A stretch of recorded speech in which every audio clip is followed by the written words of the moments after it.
ప్రేమ విషయం నువ్వే మీ ఇంట్లో చెప్పడం అన్ని విధాలా మంచిది.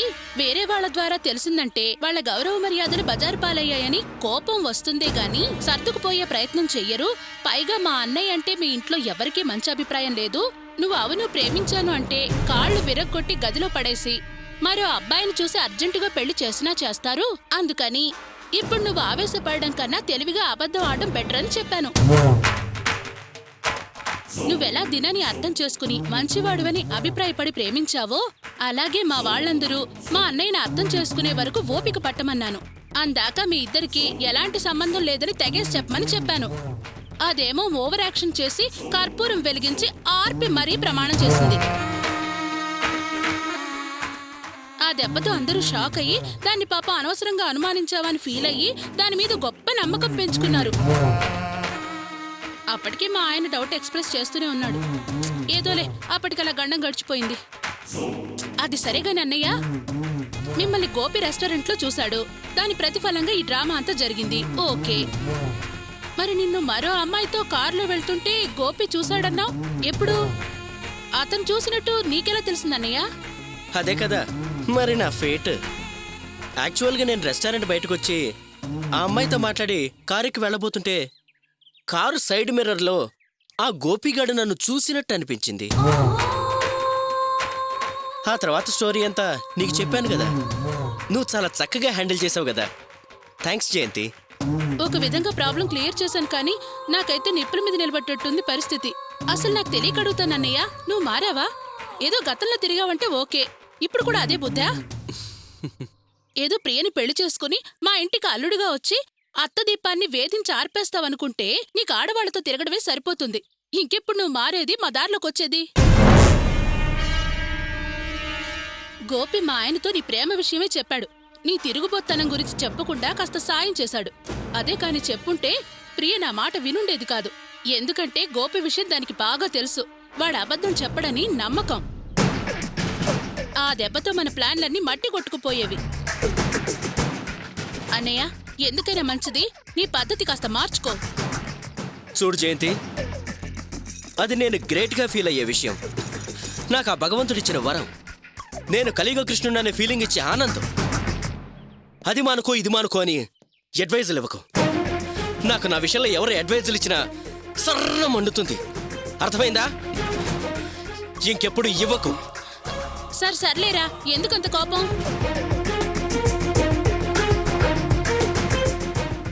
ప్రియొస్తుంది, కాస్త రిలాక్స్గా ఉండు.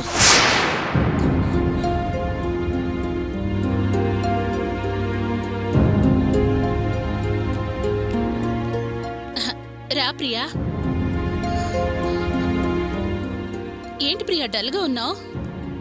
కాలేజ్కి వెళ్ళాలనుకునే టైంలో ఎందుకు రమ్మని ఫోన్ చేశావు? ఏం లేదు ప్రియా, నిన్న ఇంట్లో అంత పెద్ద గొడవ జరిగింది కదా, అదే నేను అన్నయ్యతో చెప్పాను. అది వినగానే అన్నయ్య చాలా భయపడిపోయాడు.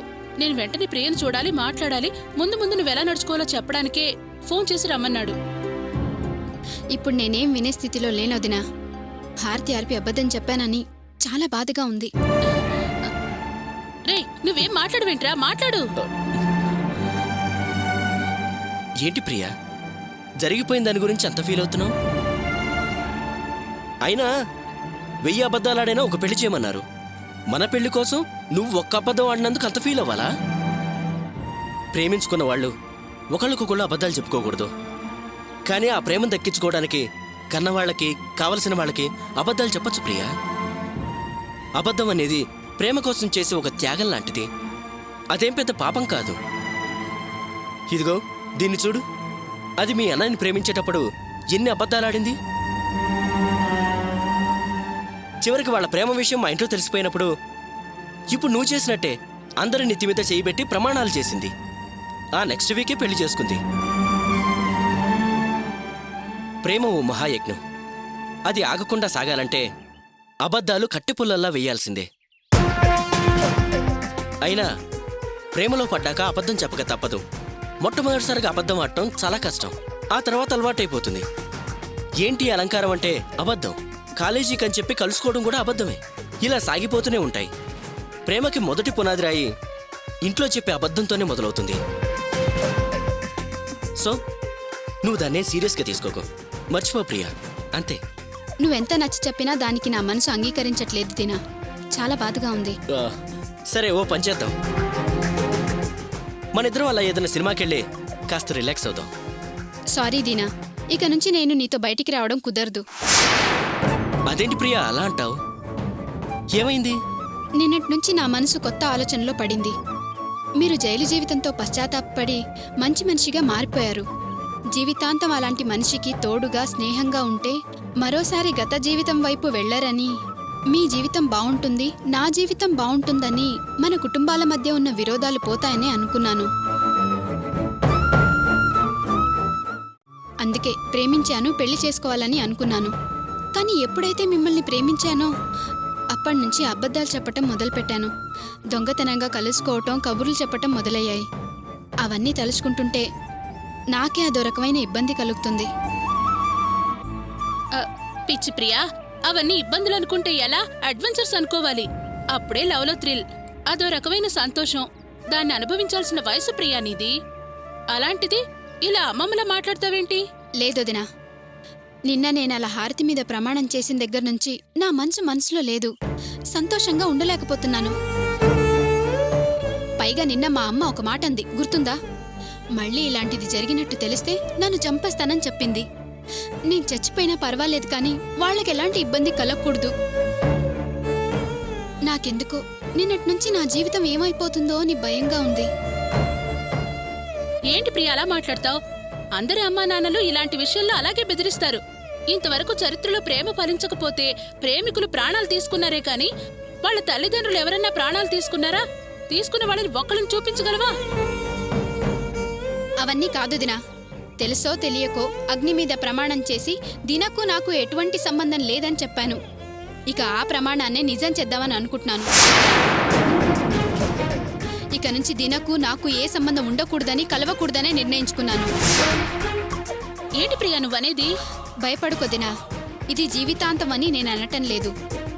నేను దినని ఎలా అయితే మంచివాడని నమ్మానో అలాగే దినని ఇంట్లో వాళ్ళు కూడా మంచివాడని నమ్మేదాకా ఇది నాకు నేను గీసుకున్న గీత. దాన్ని దాటకూడదని అనుకుంటున్నాను. What is this Priya?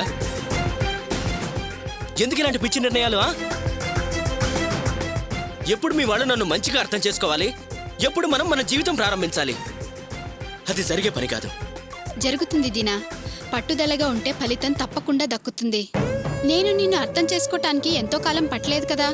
అలాగే ఆ మంచితనం నీ దగ్గరుండి వాళ్ళు గమనించగలిగితే అర్థం చేసుకోటానికి ఆలస్యం ఏం జరగదు. వాళ్ళ మనసు మారాలి. మారిన మరుక్షణం నేను నిన్ను కలుస్తాను, మాట్లాడతాను. అందాక మన ప్రేమని మన మనసులోనే దాచుకొని జాగ్రత్తగా ఉందాం. దయచేసి ఇక ముందు నన్నెక్కడికి పిలవకు. నిజమైన ప్రేమ మనసులో ఉంటే చాలు. రోజూ కలిసి మాట్లాడాల్సిన అవసరం లేదు. మనసు విప్పి మాట్లాడుకోవచ్చు. దినా, నేనెప్పటికీ నీ దానిలాగానే ఉంటాను. అలాగే నువ్వు ఉండు. మన ప్రేమ నిజమైందే అయితే అది ఖచ్చితంగా మనల్ని ఒకటి చేస్తుంది.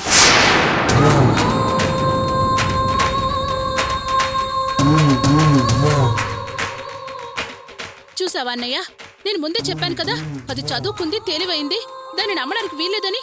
చూసావా ఎలా చేసిందో, ఏం చెప్పి వెళ్తుందో? నువ్వేం భయపడకు జయంతి. నేను ఇలాంటి వాళ్ళని ఎంతమందిని చూశాను. దీన్ని ఎలా దారికి తేవాలో నాకు బాగా తెలుసు. నేను నీతో అన్న ప్రకారం మీ అత్త ఫ్యామిలీ మొత్తం నా కాళ్ళ మీద పడి ప్రియని పెళ్లి చేసుకుంటని బతిమిలాడేటట్టు చేస్తా. నా ప్లాన్ సక్సెస్ఫుల్ గా వర్కౌట్ అవుతుంది అనుకున్నాను, కానీ నా ప్లాన్ అంతా చెడిపోవడానికి కారణం నువ్వు, ఆ గోపిగాడే. రోడ్డు మీద అనాథగా పడున్న వాడి తల్లిని తెచ్చి జాగ్రత్తగా చూసి వాడికి అప్పగిచ్చాం కదా. దానికి ప్రతిఫలంగా వాడు మనకిచ్చిన గొప్ప కానుక మా ప్రేమ విషయాన్ని మీ ఆయనకి చెప్పడం. నువ్వు తప్పు చేసి వాడు చెప్పాడంటావే? వాడు నికాసైన మనిషి, నిజాయితీ అయిన మనిషి. చూసి చెప్పకుండా ఎలా ఉంటాడు? ఓహో, అంత మంచివాడా? సరే, అలాంటి వాళ్ళని ఎలా చెడ్డవాళ్ళుగా మార్చాలో నాకు తెలుసు. వాడి సంగతి నేను చూసుకుంటాను. వదిలే. అయ్యో అన్నయ్య, నువ్వు ఆవేశపడి ఏవో లేనిపోని ప్లాన్ లేకు. హత్యలు, కిడ్నాప్లని ప్రోగ్రాంలు పెట్టుకోక. అసలు లేనిపోని గొడవలవుతాయి. బయటపడితే నా బతుకు బండలవుతుంది. నువ్వేం భయపడకు జయంతి.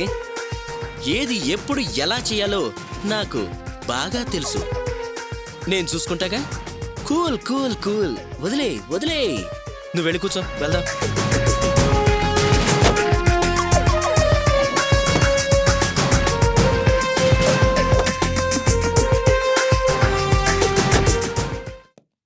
Mom? Kavya? Mom? What's wrong with you, Mom? What happened to you, Mom? Huh? What do you think yourself? ఏదో పరాయింటి ఫంక్షన్ వచ్చినట్టు అలా వచ్చి ఎలా వచ్చేస్తావేంటి? అదే మనంటి ఫంక్షన్. అక్కడ మనం లేకపోతే ఎలాగా? నేను విఐపీలతో మాట్లాడొచ్చేసరికి నువ్వు లేవు, కావ్య లేదు. What do you think yourself? నాకు కాస్త తలనొప్పిగా ఉంటే అక్కడ ఉండలేక వచ్చేసాను. రెస్ట్ తీసుకుంటే తగ్గుతుంది అనుకున్నాను, అందుకే వచ్చేసాను. ఏ రాకూడదా? నీకు తలనొప్పా? నిజంగానేనా? అవును.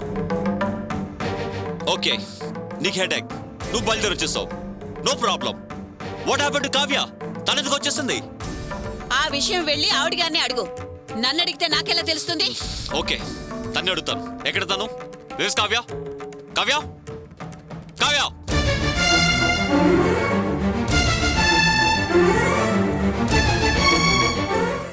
Kavya? Kavya? What's wrong with you? What's wrong with you Kavya? ఎందుకలా ఫంక్షన్ మధ్యలో వచ్చేసావు? నీ పేరు మీద ప్రారంభించే కంపెనీ ఫంక్షన్ లో నువ్వు లేకపోతే ఎలాగా? దాని అర్థం ఏంటి? యునో, ఈ రోజు విష్ చేయడానికి వచ్చిన ప్రతి ఒక్కరు where is Kavya, where is Kavya అంటుంటే నేను సిగ్గుతో తలదించుకోవాల్సి వచ్చింది. ఇలా ఇర్రెస్పాన్సిబుల్ గా ఎందుకు బిహేవ్ చేస్తా Kavya? What's wrong with you? What's the problem? Come on tell me, చెప్పు. నా ప్రాబ్లం ఏంటో నీకు తెలీదా? నీ ప్రాబ్లం ఏంటో చెప్తానే కదా నీ ప్రాబ్లం ఏంటో తెలిసేది. Come on tell me. Problem ఏంటో నిన్నే నీతో చెప్పాను కదా. ఆ కంపెనీకి నా పేరు పెట్టద్దు, అత్తయ్య పేరు మీద స్టార్ట్ చేయండి అని నేను చెప్పినప్పుడు అన్నిటికీ అలాగే అని తలూపి ఇప్పుడు నేను తలదించుకునేలా చేశారు. నేను అత్తయ్య పేరు పెట్టమన్నాను కదా, ఎందుకు నా పేరు మీద పెట్టారు? This is a problem. No I can understand. సరే, అమ్మని తను గొడవ పడిందా? ఏం లేదు, అత్తయ్య నాతో ఏ గొడవ పడలేదు. నేనే కంపెనీ మీ పేరు మీద ప్రారంభిస్తామని గ్యారంటీ ఇచ్చాను. ఈ రోజు ఉదయం కూడా మీ మాట నమ్మి మీ మీద గౌరవంతో మీ పేరు మీదే కంపెనీ ప్రారంభిస్తున్నారు అత్తయ్య, రండి అని పిలుచుకుని వచ్చాను.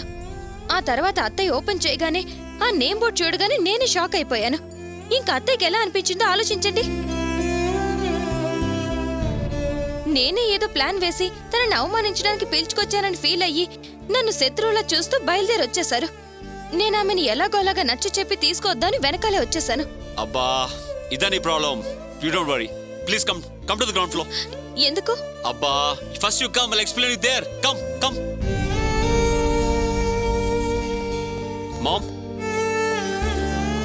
మామ్,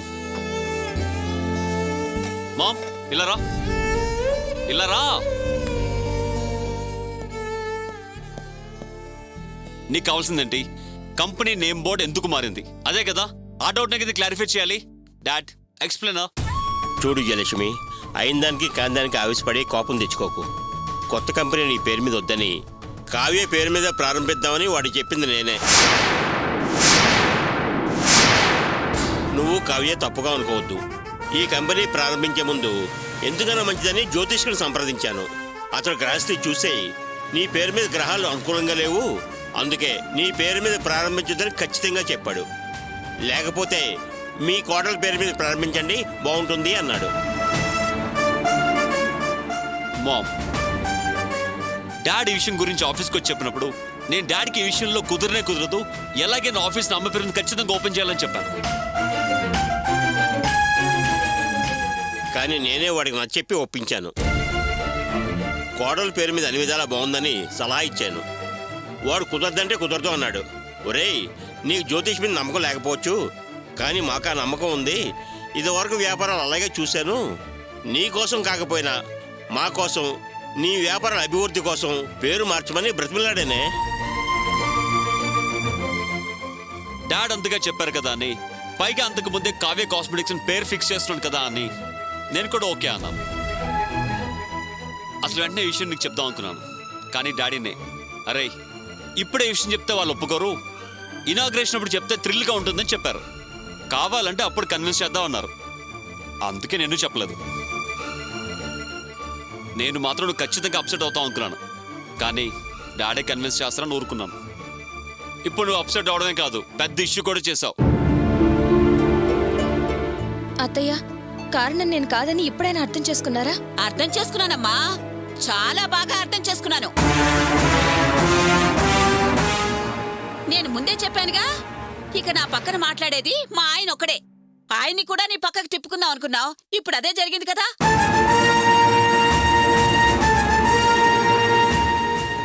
ఇంకా అర్థం కాకపోవడం ఏంటి?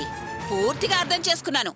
అత్తయ్య, నేను సత్య ప్రమాణంగా చెప్తున్నాను, నాకు ఈ విషయంలో ఎలాంటి సంబంధం లేదు. నన్ను నమ్మండి అత్తయ్య. ఏంటే నీకెందుకే ఇలాంటి కొత్త ఆలోచనలు వస్తున్నాయి? కావ్య తను తప్పేం లేకపోయినా తను నిన్ను కన్విన్స్ చేద్దాం చూస్తుంటే లేనిపోయిన మాట్లాడటం ఇందులో తన ప్రమేయం ఏమీ లేదు, తనకేం తెలియదు. కావ్య,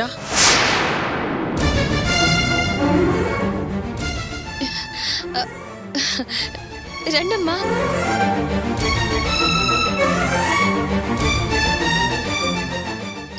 రండమ్మా, రండి అన్న. ఏమా కావ్య, ఏదైనా ప్రాబ్లమా? అలాంటిదేం లేదు నాన్న.